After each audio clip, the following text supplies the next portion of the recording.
Gab, I want to talk to you about Luis Suarez, who's going to Atletico Madrid. That is done. But of course, this week we thought maybe he was going to Juventus. And in preparation for that, he went and took his Italian citizenship test. Why is this relevant at all? Well, it turns out he's cheated on this test. There was phone tapping and all this kind of Netflix excitement around it.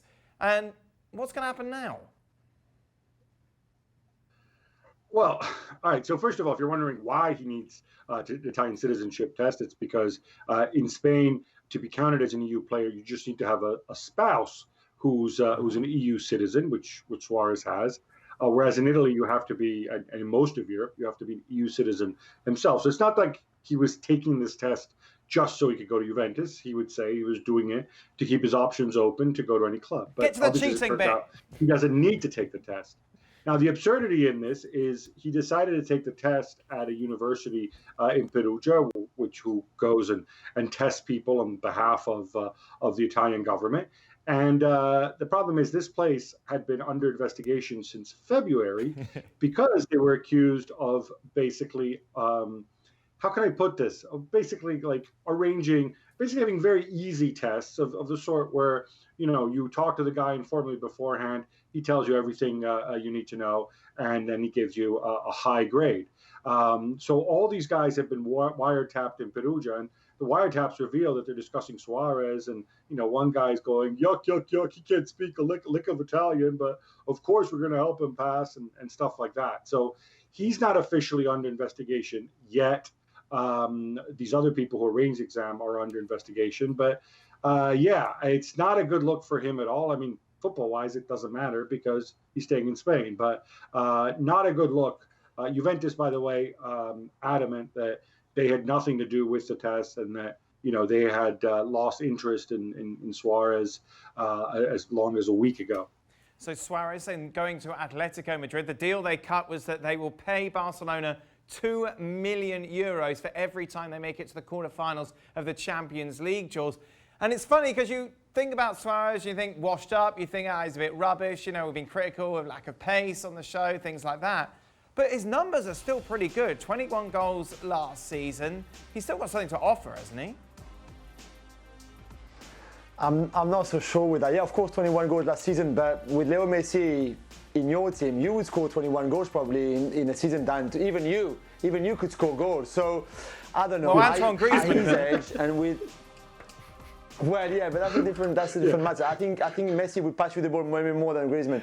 But I think he has, fitness-wise, he hasn't been fit for a while now. You could see, and yes, sometimes he still had good games, and technically, he's still a very gifted player. But he can't run as much as he used to. He can't make the same runs. He doesn't have the same movement. You could clearly tell. And I think he will give you some games, some good games now and again. I just don't think for a whole season you can rely on him, and that's why I'm a bit surprised that clubs like Juventus and even Atletico Madrid, who really have been looking for a number 9 for more than 8 months now, since back of January last year with Edinson Cavani, and for them to just go to Luis Suarez now, 33, I just find it a bit disappointing. So Suarez going to Atleti, which means that Alvaro Morata is on his way out, and he's heading to Juventus, Gab. This seems a bit strange considering how poor Morata has been for quite a few, years now. So I just still have to laugh by the fact that I just heard Julien Lawrence say that world champion, World Cup winner, Frenchman Antoine Griezmann is not as good as Dan Thomas. Well, there we are. But anyway. That's a fact. That's a fact. It's not super strange when you consider that Juventus are on a very, very tight budget. Again, they announced huge losses last year. They had to basically write off the last year of Blaise Matuidi and Gonzalo Higuain's contracts. So they're limited in what they can do. Now, remember, they were going for Edin Dzeko. That was their top target. Given the transfer fee and the wages with Dzeko versus Morata, it works out roughly the same in terms of outlay. They like Morata because Morata loves being in Italy, and his wife is Italian and whatnot. He did have a really good spell when he was at Juventus before. He works really hard, and they feel that he's versatile in that you can ask him to play up front, you can ask him to play as a second striker. He'll basically do what he's asked, and they think that with Cristiano, Morata, Dybala, and Kulusevski, they've got 4 good strikers with different skill sets, and they can use different combinations. Jules, I'd have Dzeko over Morata any day. I mean, I think for Morata, people have been too obsessed with his numbers and how many goals or the chances that he could miss. I think he can bring you something very different to just goals, and I think that's important the way Pirlo would want his team to play. This team will be built for Cristiano. So you need a striker who will help Cristiano scoring more goals than himself, and I think Dzeko would have done that. I think Morata will do that as well, and that could work really well, I think.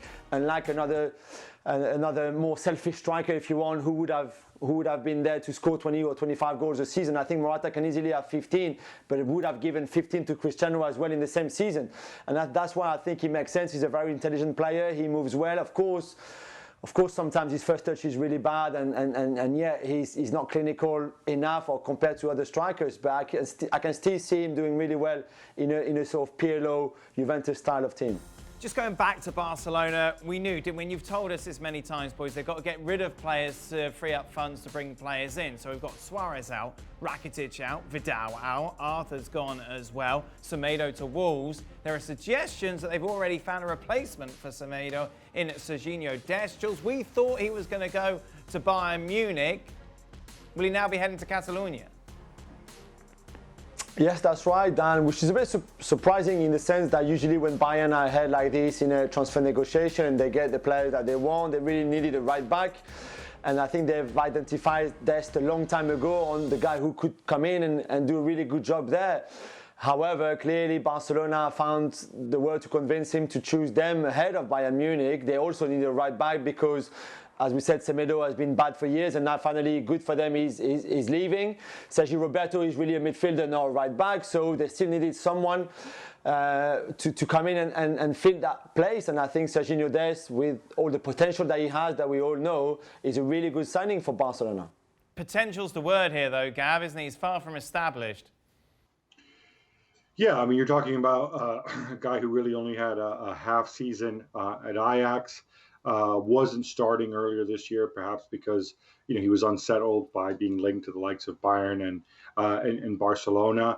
I still wonder about this. We are getting conflicting reports about whether the deal is done, because certainly Bayern seems so far ahead. I wonder if it's one of those situations where one club has a deal with a player and the other club has a deal with a selling club. So there could be more to come on this. Certainly, I think with regards to the Catalan media and Barcelona fans, I don't think Serginho alone is going to keep the masses happy. And that then leads us to the question, who could keep them happy? We've mentioned Memphis Depay before. What's happening there, Jules? He's waiting for the call. He's waiting for Barcelona to come and make an offer to Lyon. Today again, Lyon was saying that we have nothing. Memphis is on the market. They happy to sell him. He has just 1 year left on his contract in France. He's not going to renew.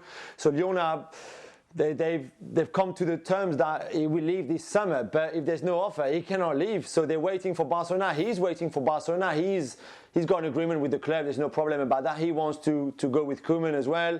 They've worked so well together for the national team. But right now, Barcelona are not moving in terms of making an offer for Memphis. And I think Memphis and his people, and certainly a lot of people in France, also thought, okay, now that the Semedo deal has gone through to Wolves and that money is coming in for Barcelona, they can spend that on Memphis, but they're spending that on Sergino Dest potentially. So I'm not sure what's next for Memphis. He's certainly waiting for the call, but at the moment the call is not coming. Is it Depay or bust for Barca, Gab?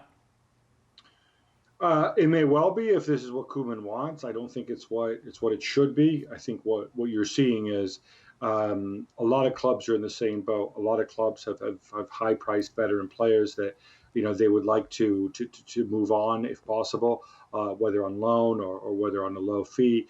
I wouldn't be surprised if, as we get closer to October 5th, if Barcelona can't get Memphis on their terms, maybe they look to somebody else. Maybe they look to another striker who's out there on the market, who is an actual genuine striker.